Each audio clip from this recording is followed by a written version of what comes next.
qué pena de son que canta mi errante generación.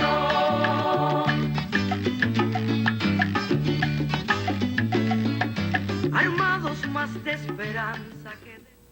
Muy buenas tardes, estimados televidentes, y bienvenidos a un nuevo espacio de Cuba y su historia. Luego de 2 semanas sin grabar, ustedes saben todo lo que pasó con el huracán. Nuevamente estamos aquí y esperamos que ustedes, queridos televidentes, pues no hayan tenido más contratiempos que los normales, lo que un huracán de este tipo ocasiona, como una cerca derrumbada, un árbol, pero no daños físicos, que es lo más importante.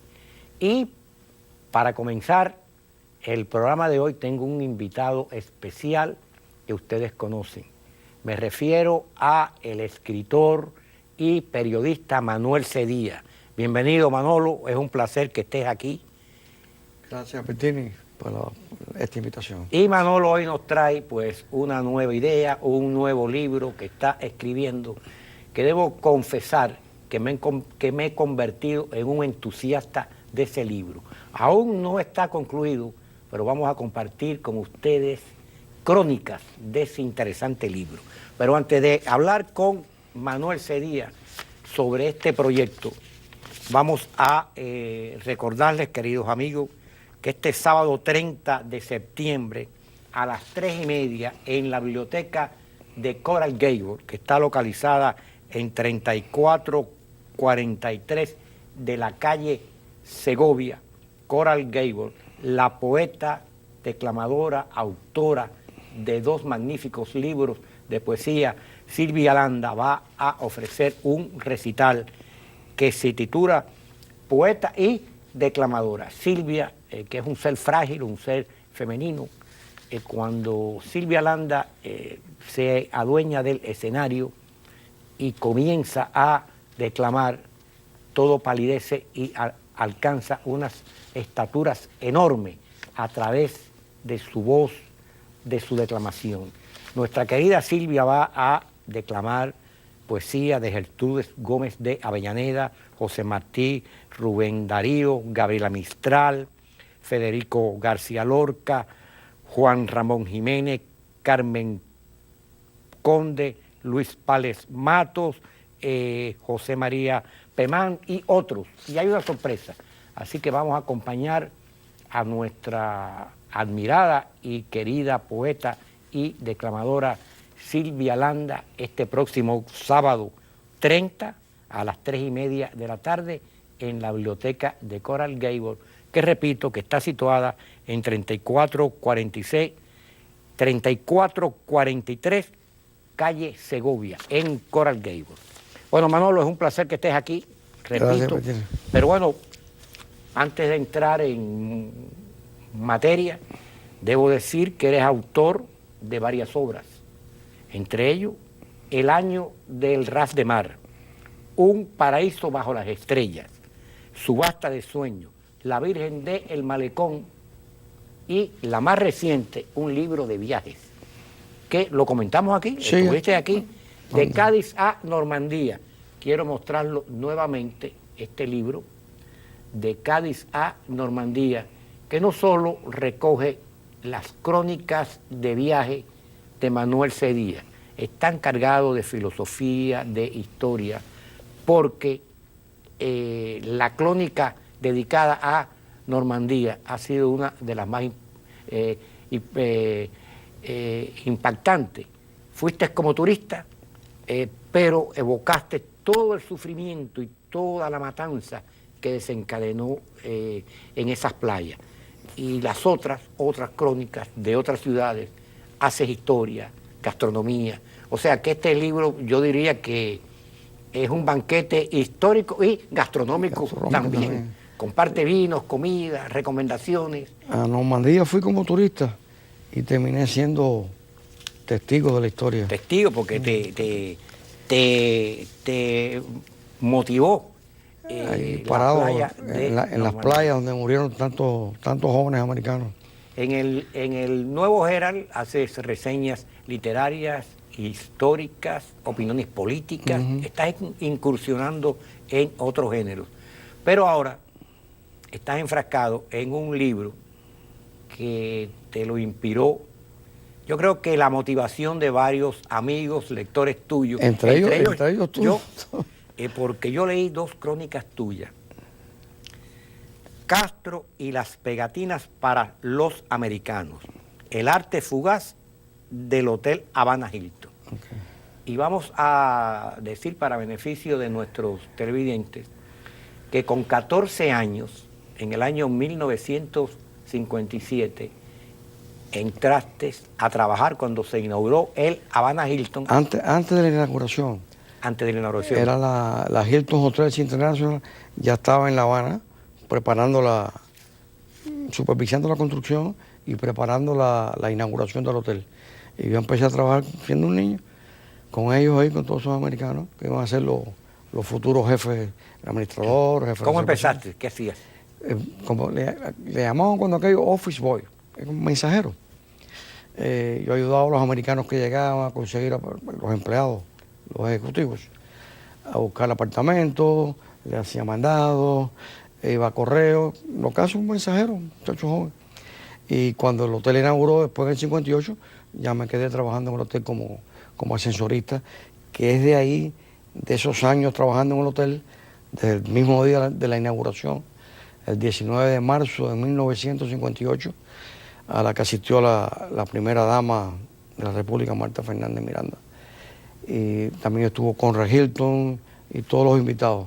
Desde ese día, yo nunca pensé que me fueran a servir para escribir un libro, pero eran experiencias, cosas que ocurrieron. Es que conociste una cantidad de personajes, sí, artistas, escritores, políticos, y luego fuiste testigo del año 1959, cuando triunfa la revolución castrista, y fuiste testigo como Fidel Castro toma como su cuartel general durante más de un año, ¿no? Sí, no, tuvo mucho más tiempo. Ya después no estaba de una manera permanente, pero siempre mantuvo el Habana Hilton, y fuiste testigo como ascensorista, como empleado, de cuestiones que sucedieron en torno a este personaje. Que han dado origen a todo. Tú sabes que yo, tu libro aún no tiene nombre, pero yo soy escritor también. Bueno, yo le he puesto en mi mente Crónica del Habana Hilton al Habana Libre, y este libre va entre comillas. Pero cuéntanos algunas anécdotas. No, yo te iba a decir que es interesante cuando tú dijiste que Fidel se posesionó ahí del hotel.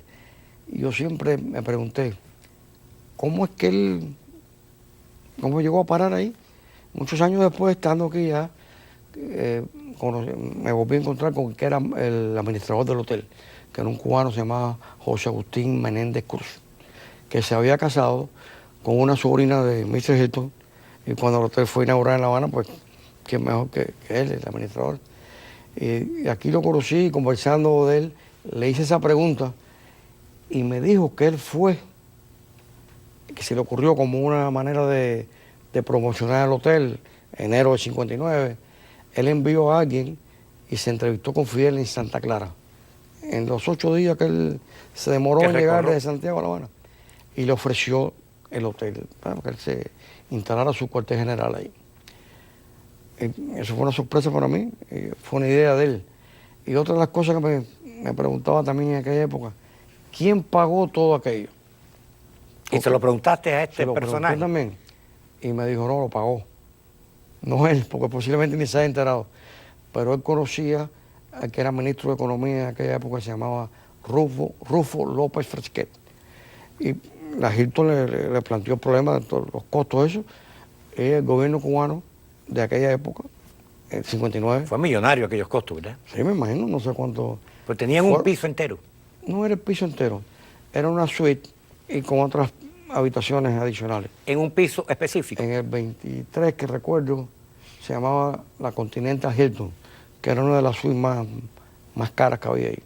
Estaba en el 24 la Castellana, en el 23 la Continental y en el 22 Caribe Suite. Eran 3 suites. En una de esas estaba él, en el piso 23. Hay varias anécdotas, pero yo me gustaría que compartieras, antes de entrar en las anécdotas de Castro y de su séquito, hay varias. Está El arte fugaz del Hotel Habana Hilton, que fue publicada, y también la de Errol Flynn. La de Errol Flynn no la he escrito todavía. Sí, pero me la contaste. Sí, pero ¿tú sabes lo que pasa? Que me ha ocurrido esto, que tú cuentas la anécdota, pero cuando ya tú vas a escribirla, tú necesitas datos. Y con la de Errol Flynn, que ya estoy haciendo algún research, yo dije, ¿qué hacía Errol Flynn ahí en el 59? Bueno, estaba filmando una película. ¿Que la filmó? La filmó. Fue una bomba. Tenía un amante joven. Se llamaba Beverly Adler. Estaba muy enamorado de ella. 17 años tenía. Que por cierto, salió una película recientemente sobre eso, que se llama El Last Robin Hood. The Last Robin Hood. The Last Robin Hood. Oh. Bueno, ella estaba ahí con él. Y él estaba filmando una película que se llamaba The Rebel Girl. Sí. Muchacha rebelde. Y la estrella de la película era su amante joven. Amante joven. Eso lo supo después, no lo sabía que pintaba él ahí. Y entonces en una noche esa de ebriedad. Por cierto, tú le conseguiste una máquina de escribir. No, no era yo. Era un hombre que en el hotel que tenía el negocio ese, que en los hoteles no había televisores cuando aquello. Él alquilaba televisores portátiles, máquinas de escribir, y Errol Flynn había rentado una máquina de escribir. Estaría escribiendo el guión de la película, no sé. Y la máquina de escribir se quemó junto con la habitación, le dio candela. ¿Pero qué sucedió? ¿Por qué se quema la habitación del Flynn? Creo que se quedó dormido con un cigarro. Lo que yo recuerdo cuando las alarmas sonaron, había llegado ahí al piso donde estaba él, no me acuerdo cuál era, el 14, 15, y él estaba donde estaban los ascensores, en un chorro ahí, con la camisa abierta, y nada más que repetía, esa imagen la tengo así, fire. Tú me dijiste que estaba embriagado. Sí, fire, fire. Totalmente. Totalmente. Y la muchacha también con su ropa, y habían salido de la habitación, ya los empleados habían, con las mangueras que hay en los pasillos, habían extinguido fuego. Manolo, y El arte fugaz del Hotel Habana Hilton, esta crónica que sí la publicaste en el Herald, sí. ¿Qué sucedió con esto? ¿Qué pasó? ¿Qué año fue esto? Bueno, esa crónica trata de cómo todas las obras de arte que había en el Hotel Habana Hilton. Empiezo con el mural. El mural que había en la entrada principal del Hotel Hilton era un mural de Amalia Peláez, que eran frutas y la típica pintura de Amalia Peláez. Se llamaba Frutas Tropicales o algo así. Y ese mural, en marzo de 1961, el viento de Cuaresma lo tumbó un pedazo y mató a una muchacha bailarina del hotel del Cabaret Tropicana que se llamaba Cita Coaya, y mató también. Pero eso estaba en la piscina. En la piscina. Ese mural estaba sobre la piscina. Una parte mural empezaba aquí en la calle 23 y avanzaba, y una parte mural caía sobre un recodo de la piscina. ¿Era de cristales? Era de cerámica. Cerámica. Yo recuerdo cuando lo fueron poniendo, lo iban poniendo por pedazos, lo iban plantando y se prendió y le cayó arriba a la muchacha. Entonces, empiezo con el mural de Amelia Peláez, que lo quitaron, bueno, por una razón específica. La mató a ella. La mató a ella y a él, a los dos. Y entonces después ya hablo de las otras obras de arte que había en el Hotel Hilton, que fueron, cuando lo intervinieron, fueron desapareciendo. Había un cuadro de Wilfredo Blanc que estaba a la entrada del casino, grandísimo, más nunca lo vimos. En el lobby había una fuente, era como un reloj, de la escultura Rita Longa. Rita Longa. En el segundo piso había murales de René Portocarrero. Todo eso lo fueron desapareciendo. Ellos lo cambiaron todo, como le cambiaron todos los nombres al hotel. Empezando por el hotel, ¿no? Que ya no era Habana Hilton, sino Habana Libre. Pero el bar del último piso se llamaba Sugar Bar, le pusieron Turquino. El de la izquierda, que se llamaba Le Pavillón, le pusieron Sierra Maestra. Y así lo fueron cambiando todo. Ellos para eso son muy buenos, para buscar nombres. Y entonces de eso trata esa crónica, de cómo fueron desapareciendo todas esas obras de arte. Y la otra, la que tú hacías referencia, que son las pegatinas de René, eso fue en el primer viaje de Fidel a Nueva York, no fue a las Naciones Unidas, fue a Nueva York, que se entrevistó con los editores americanos y eso, que fue donde él le preguntaron muchas veces, él pronunció la famosa frase de "Our revolution is not communist, it's humanistic". Pero en aquella época los periódicos americanos, en el Hotel Hilton, llegaba la prensa, el New York Times, Miami Herald, la prensa americana estaba atacando a Fidel Castro, acusándolo de comunista, y él repitiendo que la revolución cubana era más verde que las papas. Y este amigo mío, que era maletero, estaba indignado con aquello. Él quería hacerle llegar la verdad de Cuba al pueblo americano. Y se le ocurrió, en los hoteles de aquella época, las maletas ponían unos stickers con el nombre del hotel y eso, y a él se le ocurrió hacer un sticker que decía así, lo hizo: "Our revolution is communist, is humanist", y la isla de Cuba y una palmera. Para ponerlo en las maletas. Eso lo hizo él por su cuenta. al margen de la administración del hotel. No, sí, cuando yo le dije, tienes que pedir la autorización, y me dijo, no necesito autorización, la única autorización que necesito es la de Fidel. Él después vino para acá, eso fue en 59, y entonces me pidió ayuda, porque como yo era sensorista, yo era uno de los que era sensorista, que bajaba y subía a Fidel todos los días. Y él quería, antes de poner las pegatinas, enseñársela a Fidel. Y así fue. Llegaba o se iba, no se iba. Se enciende la luz en el piso 23, ya yo sé que Fidel, y le digo, René, ya voy a bajarlo. Y él bajó por la escalera y esperó en el segundo garaje, que era donde esperaba Fidel ahí con los carros, que tenía 3 móviles 60 en aquella época. Y yo bajo Fidel, y cuando llega ahí está René con las pegatinas. Yo me quedé aparte, pero lo pude ver todo. Eso está todo escrito ahí en la crónica. Y René le explica la idea de lo que él quería hacer. Y lo paralizó en seco, le dijo, ni se te ocurra ponerla, no use eso, a mí me importa, y es una palabrota, lo que piensen los americanos. René se quedó con el pobre con las pegatinas en la mano. Que había pagado él, un empleado. Yo no sé si él hizo una colecta, eso no lo recuerdo, porque esos son los detalles que te digo que tengo que ir averiguando. Y se montó en el carro y se fue. Y René se quedó así con las pegatinas en la... Y se vio y me dijo, no le cuentes esto a nadie. Estamos avergonzados. Y después nos encontramos aquí. Y tú puedes creer que quise hacerlo, pero nunca le pregunté por las pegatinas. Porque te dio pena, porque el pobre muchacho creía realmente... Eran más de 3.000, eran unas cajas.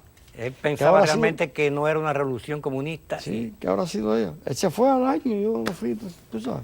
Y otras anécdotas que tú tienes. Tienes una anécdota que me contaste, que vas a escribirla, que estás escribiéndola ya para este libro, que el día que Pardollada rompe con el gobierno de Castro y se va, que tú no sabías nada, eras ascensorista. Yo no sabía de qué estaba ocurriendo. Ni ¿Qué pasó? Ok. Tú tenías 16, 17 años. 17 años, 18 años, sí. 18 años, sí. Fue en 61, 18 años, 19 años. Ya habían pasado 3 o 4 años. Y ahí también llegó Fidel por abajo, en el garaje por donde él entraba. Yo bajo, lo subo, y él entra al ascensor con Abrante, que era su escolta en esa época. Pues Juan Abrante, que después fue ministro del Interior. Abrante. José Sí, Abrante, sí. que después fue ministro del Interior. Ajá. Él tuvo muchos jefes de escolta antes de eso. Había uno que era del Partido Socialista Popular, que se llamaba Alfredo Gamonán, se mató en un accidente. Pero en esta época ya Abrante era el jefe de escolta. Y entonces lo subo, y en lo que en el transcurso del garaje a la habitación, él estaba moviéndose en el ascensor y no hacía nada más que repetir, no voy ni a mencionar su nombre, lo voy a ignorar, esto es mejor ignorarlo. Y yo no sabía a qué se estaba refiriendo. Ahora después, ya buscando datos para esto. Bueno, tú me cuentas que tú miraste a Abrante. No, por el espejo. En los ascensores había un espejo y estaba Abrante detrás de él ahí, y yo miro así, y Abrante me hace una seña como diciendo, el hombre está bravo, está molesto, está furioso. Ya lo dejé, me olvidé de eso. Pero en el segundo piso había ese día un acto que él iba a hablar. Por eso él decía, no lo voy a mencionar. Yo no recuerdo que era el acto, ya sé lo que era. Era un premio que le estaban dando al periódico Revolución, y ya se sabía la noticia de que Pardollada se había quedado asilado en México. Y él empezó su discurso, pero no se pudo aguantar. Empezó a hablar mal de Pardollada, de cómo Pardollada, la personalidad de él, empezó a ofenderlo, a insultarlo y a decirle cuando llegó a la sierra que todos los compañeros querían hasta celebrarle un juicio. Y él fue el único que le tendió la mano y ahora mira lo que me hace. ¿Sabes? Típico de él. Y eso ya estoy haciendo research para tener los datos del día que desertó. Se decía cuando aquello, desertar. Esa es otra de las anécdotas. ¿Qué otro dada tu posición de ascensorista en aquel momento, sí. qué otras anécdotas tiene? No solo con Fidel Castro, sino con otros personajes. No, más que nada ahí iban muchos artistas. Yo recuerdo que una vez estaba Lucho Gatica, estaba hospedado ahí, y Lucho Gatica, había una muchacha que trabajaba en la carpeta, que había trabajado en el Hotel Nacional. Antes del Hotel Hilton, todos los artistas se hospedaban en el Nacional, porque los últimos 3 hoteles... ¿No estaba el Riviera aún, no? No. El primer hotel que abrieron en esa época, nuevos, fue el Capri, en abril de 1957. En diciembre del 57 abrió el Riviera y en marzo del 58 abrió el Hilton. Y esta muchacha trabajaba en el Nacional y se había hecho amiga de Lucho. Y entonces ahí se saludaron. Yo recuerdo que él la saludó con una efusión, se llamaba Ofelita la muchacha. Pasó el tiempo y aquí en un acto, una fiesta que yo fui, un homenaje a Celia Cruz o a Lola Flores. Yo estaba sentado en la mesa con Lucho Gatica, conversando y eso, y le cuento esta anécdota. Él no se acordaba de la anécdota, pero se acordaba de Ofelita. Y me dijo, ¿qué fue de ella? Y yo, bueno, más nunca no supe de ella. Y así, cosas como esas. Pedrito Rico, cuando estuvo hospedado ahí, las muchachas que iban al hotel me daban carticas para que yo se las diera a él. Yo no se las daba, pero me quedaba con el teléfono de la muchacha, tratando después de conocerla. Joselito, el cantante, Sarita Montiel, que estuvo mucho tiempo ahí, en la época más exitosa de ella, que fue cuando la película El último cuplé, y así. Y después también, ahí con la época esta que estaba Fidel ahí, la época en que Jesús Yáñez Pelletier, que fue, como tú sabes, que impidió que lo mataran. Se negó a envenenarlo en la cárcel de Boniato. Después Fidel lo hizo su edecán militar y estuvo mucho tiempo ahí hasta que después lo encarceló y lo condenaron a 15 años. Después no lo dejaron salir de Cuba y Yáñez Pelletier terminó siendo un miembro del Comité de Derechos Humanos de Cuba hasta que murió. Yo conocí a Pelletier ahí, siempre estaba ahí en el hotel. Fue la época en la famosa amante de Fidel, Marita Lorenz. ¿También la conociste También ahí? ahí no salían de ahí. Yo creo que no tenían nada que hacer porque se pasaba el día entero conversando con nosotros ahí. Ahora que me pongo a pensar, yo digo, pero esta gente no trabajaba. Había una americana, se llamaba June Cobb, que era también, siempre andaba con Yáñez Pelletier, que era como una secretaria de prensa del Primerato. Y después esta americana resultó que era agente de la CIA. Todo esto yo lo descubrí después, cuando hice todo este research. Y tú me dijiste que Raúl Castro era muy, muy bromista. ¿Estás recordando? ¿Esto te lo conté también? Sí. No, sí, porque tú me has contado cada anécdota por que eso van a salir en este libro. Por eso que tú me entusiasmaste para escribir este libro. Una vez también, sí, que había unas americanas que estaban en el piso, nos estaba hospedado Fidel. Pero te digo, él no tenía el piso entero, porque si no, ¿qué hacían estas americanas ahí? Y las americanas estaban hablando con uno de las escoltas de él, que no estaba muy bien organizado cuando eso, porque todavía eran rebeldes, no eran escoltas profesionales. Y entonces yo estaba ahí con las americanas queriendo conocer a Fidel, y el escolta le decía, sí, él está al salir eso. Y entonces por el pasillo, el que sale no es Fidel, sino sale Raúl Castro y Manuel Piñera, Barbarroja. Y ahí se pusieron a conversar con las americanas, y Raúl le decía a la americana, mira, este es Fidel. Y la americana le decía, no, este no es Fidel. O sea, bromeando. Y yo había parado el ascensor ahí para estar en el chisme con las americanas. Y entonces cuando ya lo bajo en el ascensor, él me hizo así por atrás, oye, entonces uno acaba aquí con todas estas americanas. Yo le digo, no. Muchachito tú. Yo tenía 16 años. Manolo, y este libro de crónicas, ¿tienes idea cuándo estará concluido? Te auguro que va a ser un éxito. Tú me has dicho, gracias, pero... Porque tú no eres tan expresivo como bueno eres escribiendo. Bueno. Aunque hablas bien. No, bueno. Pero tus crónicas son deliciosas. Tú sabes, aquí a Nabokov, el que escribió Lolita, le pasaba eso. Vladimir Vladimir Nabokov. él no daba entrevistas porque él no sabía expresarse. No, pero tú te Y a él expresas bien. Ya le gustaba No, llevar espérate, tú te expresas bien. Pero es la manera de bueno, que, claro, cuando uno escribe, que redactas. claro, que- uno busca más los detalles.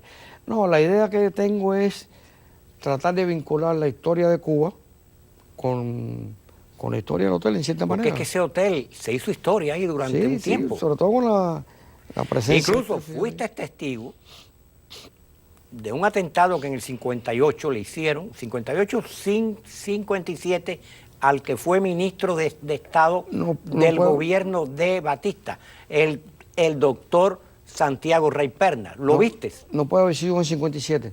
58. Tiene que haber sido en 58 porque el hotel no Bueno, estaba inaugurado, sí. Yo no lo ubico bien. Bueno, yo estaba conversando, porque yo me pasaba, era un muchacho, me andaba el día entero dando vueltas ahí en el hotel. Estaba conversando en la puerta del hotel Nos principal. quedan 2 minutos. Ok. Y entonces estoy conversando ahí cuando sentimos unos disparos y vi un hombre disparando sin en medio de la calle, él y el portero, tenía unos uniformes, me tiró para detrás de una especie de mostrador que había ahí, donde estaban los parqueadores, eso. Y ese fue, después supe que era el atentado de... Y hay un San personaje que saldrá en este libro, que me has hablado de él. ¿Cuál es? Era el jefe de seguridad del hotel y le llamaban Felo Bemba, No era, él era seguridad del casino. del casino, perdón. Sí, este fue Bemba, precisamente fue él el que trató de aplicarle un torniquete a la pierna de la muchacha que le cayó el mural arriba. Que por aquella época era una bailarina famosísima. Tú sabes que el cabaret no es lo mismo que la televisión. Ella era conocida en los círculos. Sí, vaya, en los círculos. Ah, En los círculos artísticos. era una muchacha muy... Todo el mundo la conocía, así te acuerdas. Y este Felo Bemba trabajaba en el casino. Era un personaje, porque él había, en la época esa de los Gantes, en los años 40, había asaltado un banco. Bueno, había el envenenado. asalto del banco en que participó Felo Bemba, como le llaman, Sí, vaya, su Rafael, apodo, fue famoso. Fue muy Fue manejado. muy sonado Sí. por aquellos años. Se nos acaba el Ok, tiempo. ok. Esperamos el libro Sí. próximamente, que yo en mi alegría por En este tu libro, entusiasmo, yo he titulado Crónicas de La Habana Hilton al Habana Libre entre comillas. Lo voy a pensar. Por supuesto que ese no es el título. Tiene garra el título. Se nos acaba el tiempo. Y ustedes, queridos televidentes, sin más, hasta la próxima vez. Gracias, Bertini. Meses de nostalgia, son 3 décadas de destierro y desunión. 30 años de duro exilio, extranjero domicilio, qué pena de son que canta mi errante generación.